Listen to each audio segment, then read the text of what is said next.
Política é S, uma bússola para entender os rumos da política no Espírito Santo. Eu sou Vitor Taveira, esse é o programa Política é S, programa sobre política e poder no Espírito Santo. Lembro você que nós estamos no YouTube, no Spotify, é só procurar pelo Século Diário e também no site seculodiario.com.br. No programa de hoje estamos recebendo aqui Fernando Carreiro, jornalista, especialista em marketing político. Ele está lançando dia 7 de abril, o livro Campanhas, Casos e Cases, que revela um pouco dos bastidores da política capixaba por meio de sua experiência já de 20 anos, né, Fernando? Não é isso? 20 anos. Bem-vindo, obrigado pela presença. Vitor, obrigado pelo convite e é um prazer estar aqui. Queria que você começasse contando assim, por que você decidiu lançar esse livro, o que é que ele traz para o público, especialmente o público aqui do Espírito Santo. Vitor, a política, ela tem alguns mistérios que são insondáveis e que nem mesmo a história sozinha vai ser capaz de revelar, a menos que tenha alguém ali, uma testemunha ocular dessa história que possa contar. É lógico que não vai ser um livro que vai revelar apenas segredos e aqueles segredos mais inconfessáveis. Tem algumas revelações, alguns segredos, mas o importante ali é desmistificar algumas coisas, como por exemplo, os políticos são vistos como deuses inatingíveis e os marqueteiros como semideuses quase invencíveis, né? E ali eu mostro que não, que políticos e os profissionais de marketing são pessoas, são seres humanos normais, com suas dores, suas angústias, suas indecisões, e que isso influencia muito no trabalho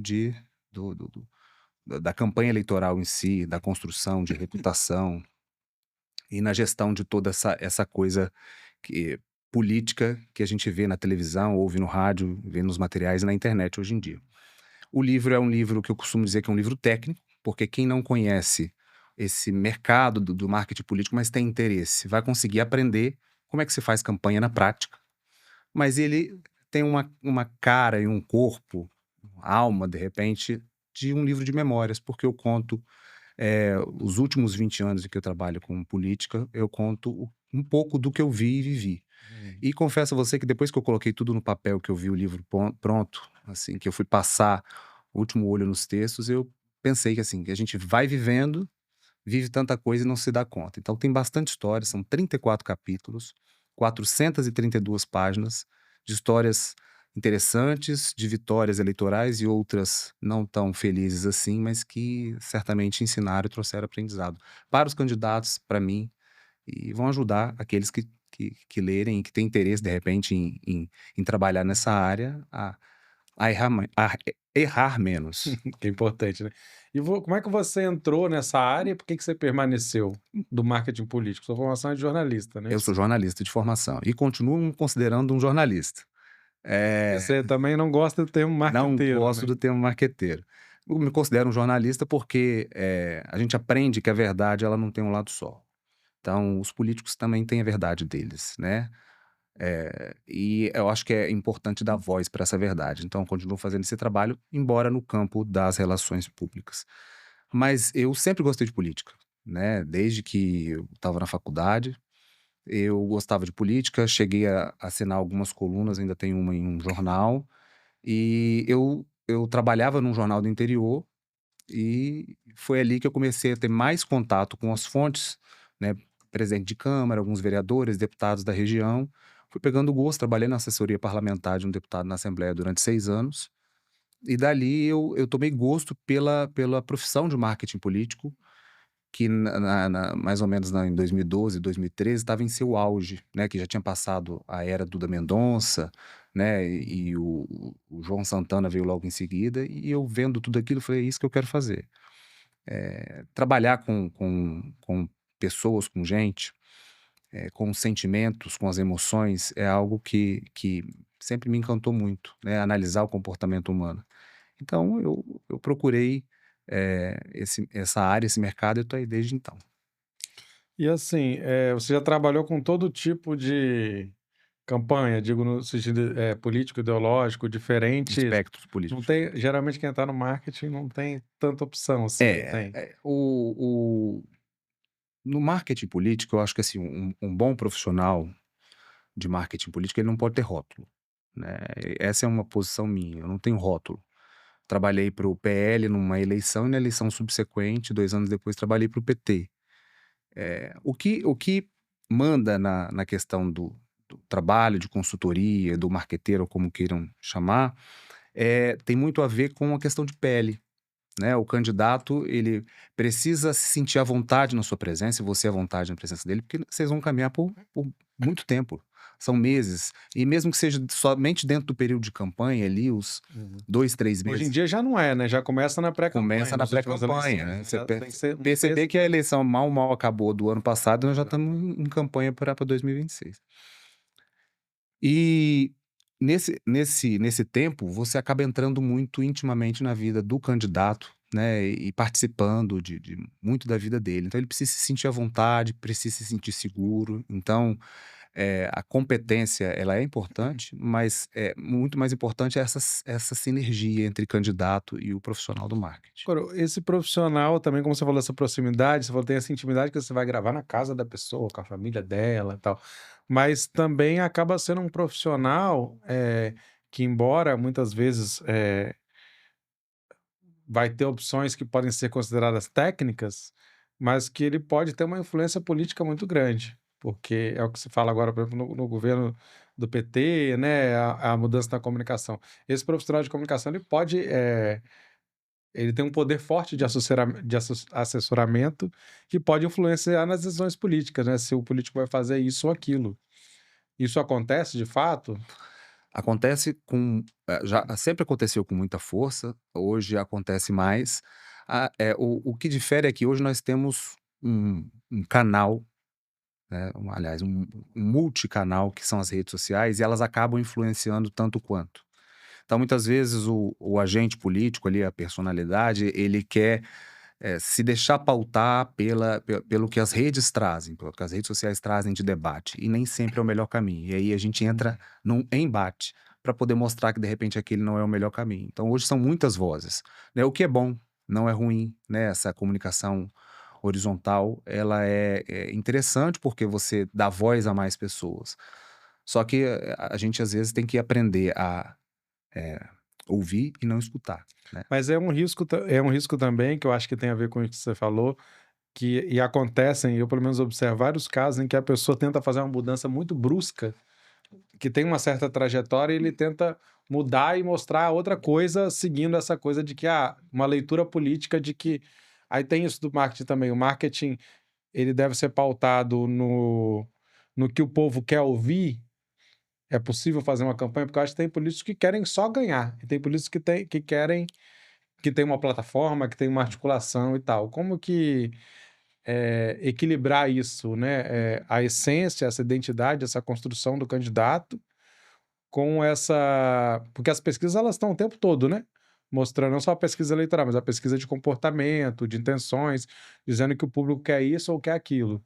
Uhum. Aí, se você tem um candidato que não está exatamente alinhado com isso, o que você faz, né? Você. O político, ele precisa ter, você falou a palavra mágica, ele precisa ter identidade. A autenticidade, ela vende. Você precisa ser Uhum. autêntico. A gente tem visto muito candidatos que eh, oscilam, que a gente chama de swing, né? Vão de um lado para o outro ao sabor do vento da política, e eu considero isso um equívoco muito grande. Afinal de contas, um político sem identidade, tudo que é sem identidade, ela se dissolve com muita facilidade. Então, a partir do momento que você cria uma identidade ao longo do tempo e constrói suas raízes, o seu posicionamento pode mudar, como nós todos mudamos de opinião, né? Até conhecer melhor determinado assunto, a gente tem uma opinião, depois passa a ter outra opinião. À medida que a gente vai vivendo, as nossas relações vão aumentando, a maturidade vai chegando, você também passa a ter uma nova visão sobre as coisas. Os políticos também podem ter uma nova posição. Agora, mudanças muito bruscas de rota, elas podem ocasionar problemas muito sérios. Eu já vi candidatos que até pouco tempo atrás um candidato, um político, um amigo meu, fez uma guinada muito à direita, uns 2, 3 anos atrás. E ele um deputado com 4 ou 5 mandatos, Uhum. muito experiente, já foi secretário de Estado, e fez uma guinada completamente à extrema direita. E eu cheguei, sentei com ele e conversei. Não era meu cliente mais, mas é um amigo, e disse: "Olha, aqui você tem um risco, porque todo mundo que te conhece e que elegeu você por esses 4 mandatos, elegeu porque você é um cara ponderado, é sensato. Essa sua guinada à extrema-direita, ela, além de soar muito falsa para sua imagem, você não vai conseguir entrar nesse nicho, que ele é muito restrito e já tem os candidatos, os nomes ali, e você vai acabar perdendo aqueles eleitores, aquelas pessoas que sempre acreditaram no seu trabalho equilibrado.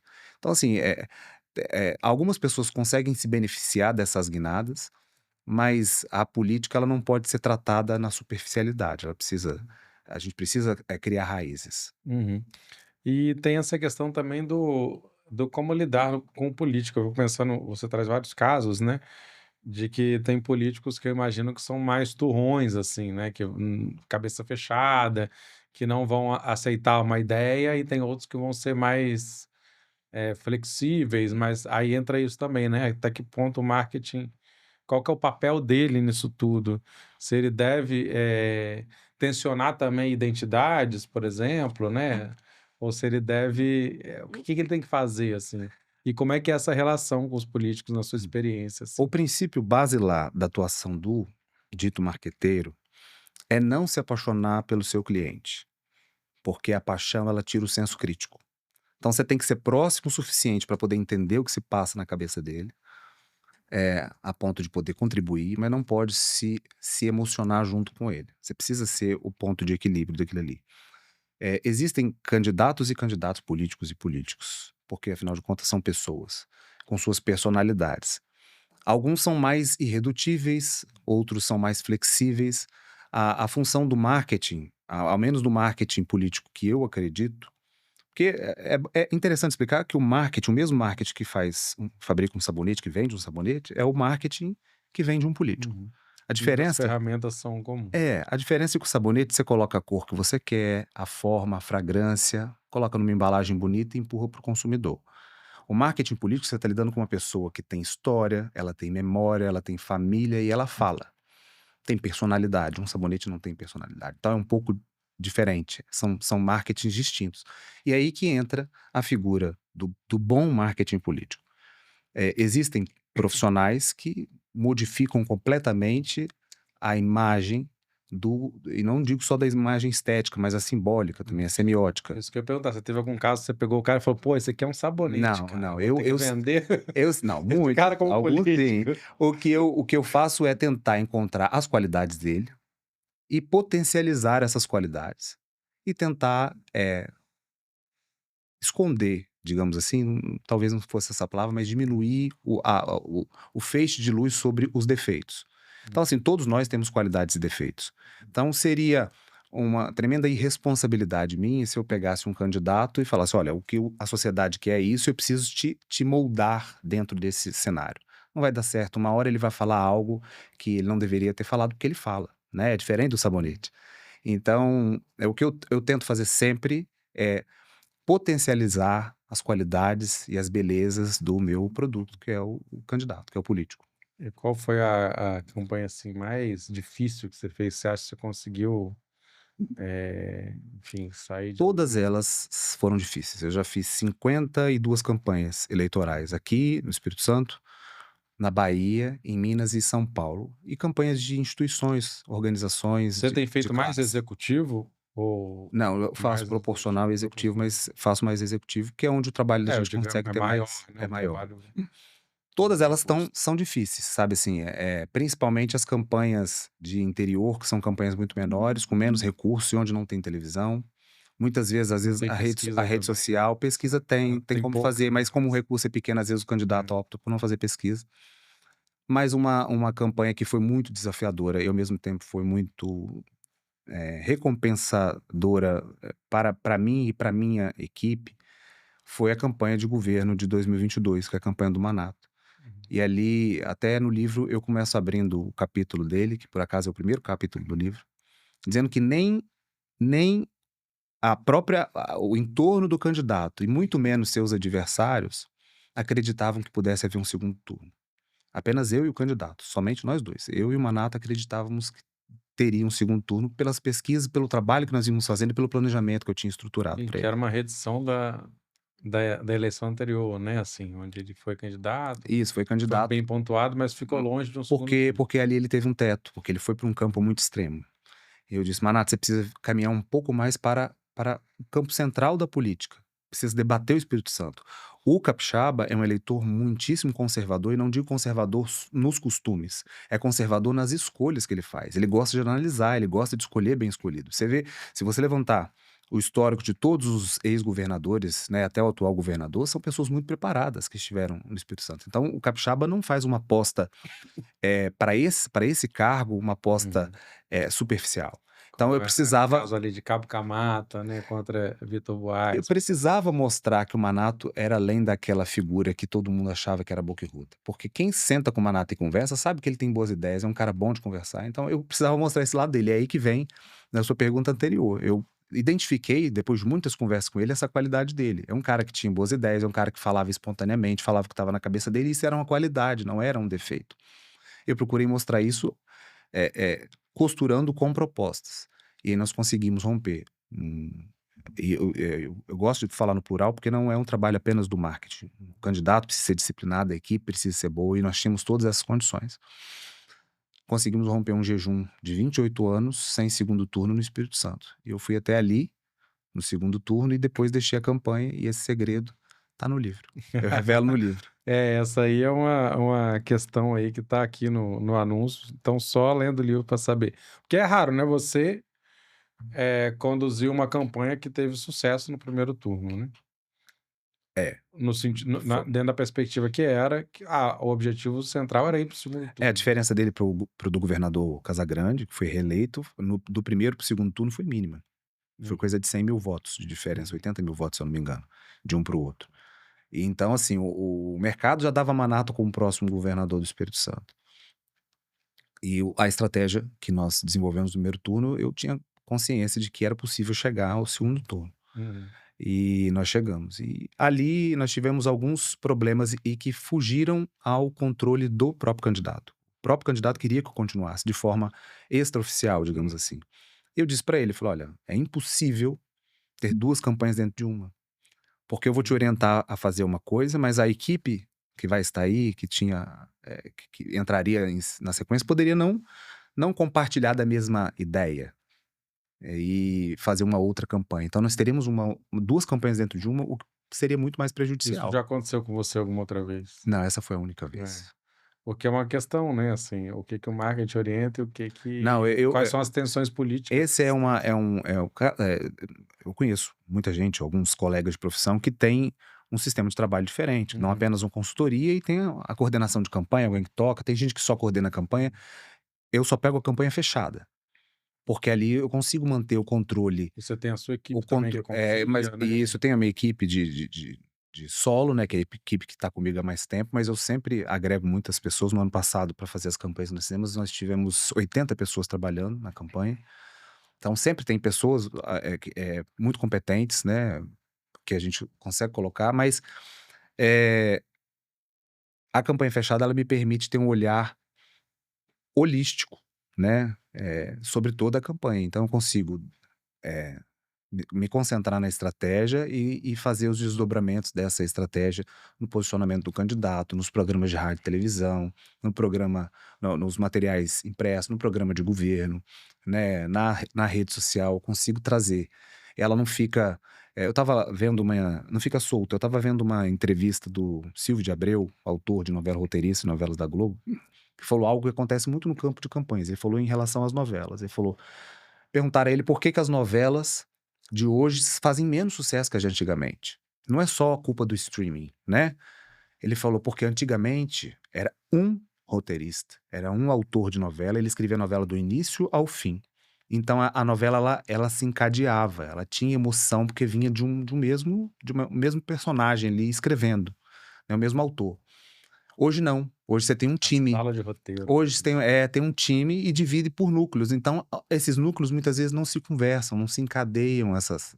Então uma campanha é a mesma A coisa. campanha tem muito de novela, né. Campanha é Quer contar uma a campanha é história. storytelling, e o Brasil é um dos poucos países, se não for um dos únicos, que tem esse estilo de novelizar a campanha eleitoral. Então a gente faz um storytelling, a campanha a gente conta histórias, né, a função do marqueteiro ali é contar histórias, é desfiar, é mostrar as propostas daquele candidato de forma que você consiga que quem está em casa, o eleitor, consiga assimilar essas propostas e entender e julgar qual é o melhor candidato para ele.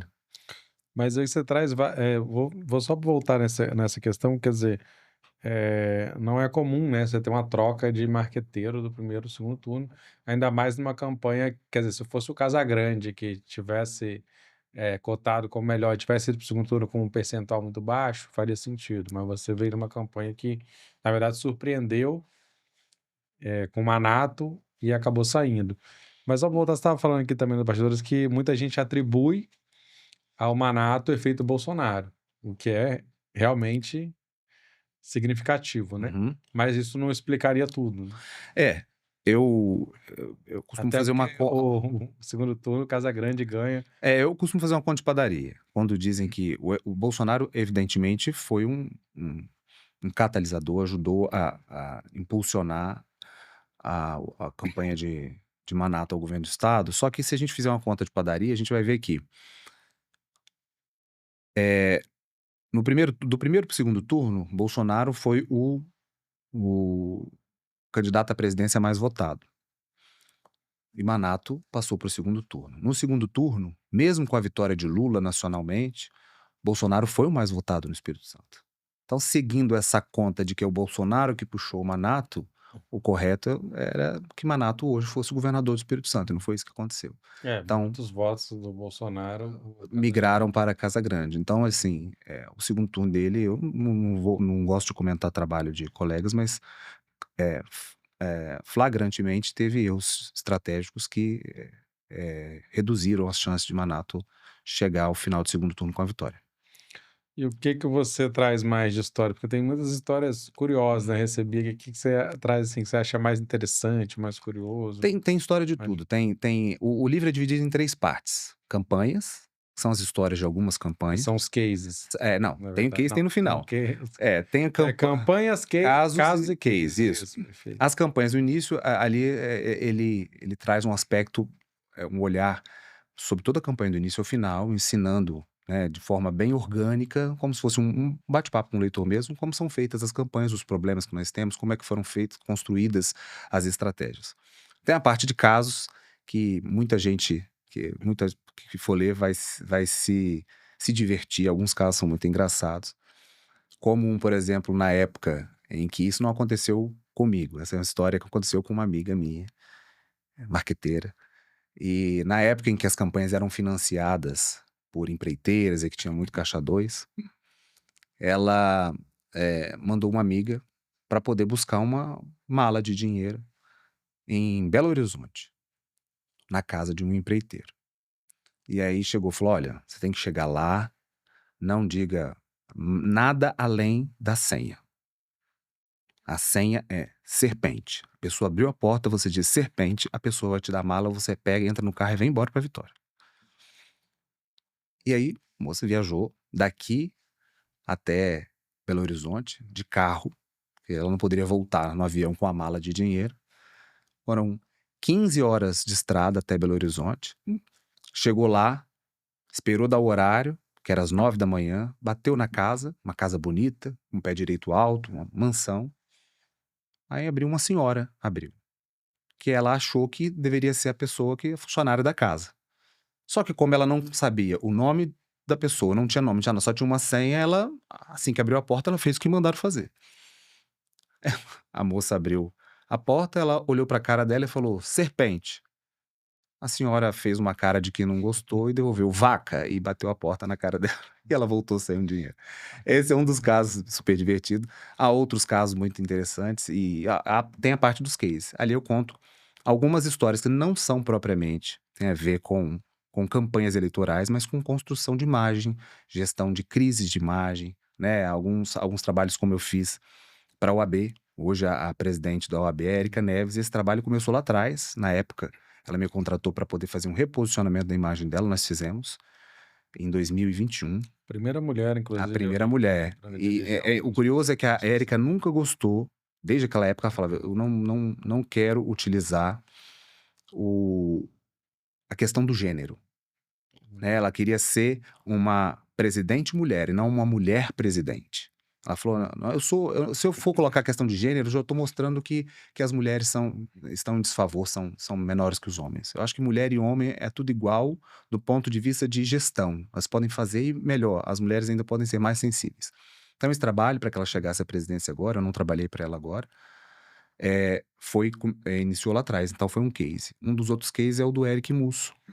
Eu trabalhei lá durante 3 anos ao lado dele, fui secretário de comunicação da Assembleia, e ali nós construímos um perfil. Quando a primeira conversa que eu fui ter com ele, estava ele e Marcelo Santos, que era o vice-presidente.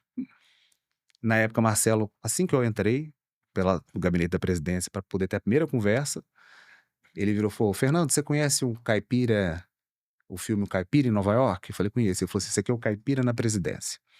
Porque ele tinha vindo E muito jovem, né? Ele assumiu, muito inclusive, a presidência da jovem, com Assembleia. 29 anos. Então, assim, ele tinha vindo de Aracruz, tinha sido vereador por 2 anos, ganhou para deputado, ficou 2 anos no plenário e foi eleito presidente. Então, assim, ele veio praticamente de Aracruz com uma equipe que era uma equipe insuficiente para os padrões de um presidente da Assembleia. Uma E, habilidade política é, notória, né? e a- Para chegar nisso. exatamente. E a minha missão ali era torná-lo conhecido. Para que quando ele passasse no shopping, atravessasse a rua e fosse até o shopping, as pessoas conseguissem saber quem ele era, né, e tornar as ideias deles conhecidas. Ele fez muito trabalho, um trabalho primoroso na Assembleia, abriu as portas da Assembleia para a população, né? Hoje você tem vários serviços lá dentro. E eu participei dessa construção, dessa criação, dessa divulgação. Esse é um case, não propriamente tem a ver com campanha. Então, o livro é bem dividido e eu acho que os casos são muito interessantes. Tem um que você falou que começou lá embaixo, né? Tem algumas campanhas assim também, que você pega mais Teve uma candidata desacreditadas, né? Teve uma candidata que foi o que aconteceu com o Everson na última eleição, que começou Uhum. com 1% das intenções de voto e foi eleito prefeito. Era uma história bem semelhante. Quando eu fui trabalhar para essa candidata no interior, numa cidade lá da região do Caparaó, ela tinha 3% na pesquisa. O marido dela, o ex-marido na época, havia sido prefeito da cidade, então ela era pouquíssimo conhecida, era conhecida como primeira dama, mas ninguém sabia como ela pensava, o que ela pensava, se ela tinha experiência, não tinha. Nós temos um trabalho de 6 meses, ela me contratou 6 meses antes da eleição, do dia da eleição. Nós temos um trabalho e ela foi extremamente disciplinada, porque as pesquisas mostravam, por exemplo, que o ex-marido dela, que a apoiava, né, eles sempre tiveram uma boa relação, ele não poderia aparecer na campanha dela em alguns pontos da cidade, principalmente na sede, na região central, que ele não era bem quisto ali. Então, ele não caminhava com ela nas regiões, caminhavam nas que era para caminhar. Ela foi extremamente disciplinada. Há 15 dias da eleição, ela estava em quarto lugar, passou todos os concorrentes, os adversários dela, ficou em primeiro com 43%, de 3 a Tem segundo 43%. turno, né? Lá não tem segundo turno. O que acontece é que 15 dias antes 10 dias antes da eleição, eles vendo que a distância dela para o segundo colocado era de quase 20 pontos. Eles viam que não ia dar para eles, porque a eleição onde não tem segundo turno é voto a voto. Um voto a mais venceu a eleição. Eles se juntaram, esses dois candidatos. Esses dois, o segundo e o terceiro colocado, se juntaram e o terceiro colocado começou a pedir voto para o segundo. E circular por todos os redutos dele e pedir: olha, em vez de votar em mim, nós precisamos ganhar, vota no fulano. E no outro candidato começou a sair esse movimento. Eles fizeram isso com muita cautela. Isso não foi captado por nenhuma pesquisa e nem por nenhum outro integrante da campanha. E ela acabou perdendo a eleição no tapetão. Eles conseguiram se juntar e quando abriram as urnas foi uma grande surpresa para todo mundo. Mas não deixa de ser um case. Afinal de contas, nós tiramos ela de 3%, chegou a 43% e seria prefeita da cidade. Vitórias ou derrotas trazem reflexões interessantes, Reflexões né, nesse ponto interessantes. de vista. E agora, assim, só para terminar, o que nesses 20 anos de trabalho seu na área, o que mudou, assim, que você considera essencial? O que se põe hoje como desafio para pensar A o marketing comunicação, político? ela mudou muito nos últimos 20 anos. Quando eu comecei, não existia rede social com a força que tem hoje. A rede social daquela época era o Orkut, que não tinha nem essa função política. Uhum. Hoje, eu já falei até aqui agora há pouco que a horizontalização da comunicação ela é muito importante, é interessante. Acontece que essa democratização da comunicação, onde todo mundo hoje tem voz, isso acaba tornando o debate muito raso. E a política e os políticos têm trazido esse debate raso para dentro do Congresso, para dentro das assembleias, das câmaras de vereadores, dos governos. Isso é muito perigoso, porque o Brasil não tem discutido o Brasil. O Brasil tem discutido temas que são importantes, como questões identitárias, de costumes, elas também são importantes, mas não são só elas. Nós precisamos discutir políticas públicas, precisamos discutir o Brasil, precisamos discutir a economia, né? E esse debate raso nas redes sociais, isso prejudica muito o meu trabalho, o trabalho de profissionais da minha área e os próprios candidatos, porque nós vamos ter sempre uma safra de políticos, de representantes pior, que não debatem as cidades, que é onde nós vivemos, os estados, não debatem o país. E nesse bojo a gente ainda tem a desinformação, as fake news. Isso, que não é de hoje, né? Na época que não tinha rede social, era central Sim. de boato, né? Ela circulava. Hoje é só mais complexo. Hoje é mais complexo. A inteligência artificial é um grande desafio. Ela veio para poder ajudar e contribui muito com muitas... Ela é usada nas campanhas. Mas ela é usada nas campanhas para criar fake news, para criar desinformação, que chama de deepfake. Isso tem sido um grande problema e eu não vejo que esteja perto de acabar. Acho que esse é um grande problema hoje. A grande mudança significativa é na comunicação, na forma de fazer comunicação. E isso, para o bem e para o mal, a gente tem que aprender a lidar com isso. Você teve algum caso de afetar alguma campanha que você estava trabalhando? Não, todas elas sofrem um pouco, em menor ou maior grau elas sofrem. E aí entra um momento que a gente precisa gerenciar essas crises e, né, em determinados momentos, em muitos deles, na verdade, a verdade, ela precisa ser dita. Então você tem que botar o candidato para dizer o que está acontecendo, o que não é, dizer a verdade sobre aquilo ali, porque senão a voz da fake news, da desinformação, passa a ser a verdade absoluta. E não existe verdade absoluta. Então, o candidato, o político que está sendo vítima de fake news, ele precisa ser transparente. Né? Tá lá no manual página 01 de gestão de crise, é a transparência. Você precisa ser transparente, ter alguém que seja um porta-voz que possa falar a verdade ali e trazer a verdade para que as pessoas possam ter uma outra versão daquilo que está acontecendo. Beleza, Fernando, algo mais você queira Não, tá adicionar joia. aí? Então, Convido as pessoas para poderem ler o livro, né? Ele já está à venda no site campanhascasecase.com.br e também o lançamento será no dia 7 de abril, às 19 horas, na Livraria Leitura do Shopping Vitória. beleza, obrigado, Fernando Carreiros, foi o Política S, programa do Século Diário, produção e locução minha, Vitor Taveira, e aqui nos bastidores, apoio técnico do Alexandre Bisinotto, do estúdio Rocket Filmes. Continue acompanhando aí o noticiário sobre o Espírito Santo no séculodiario.com.br. Obrigado e até logo.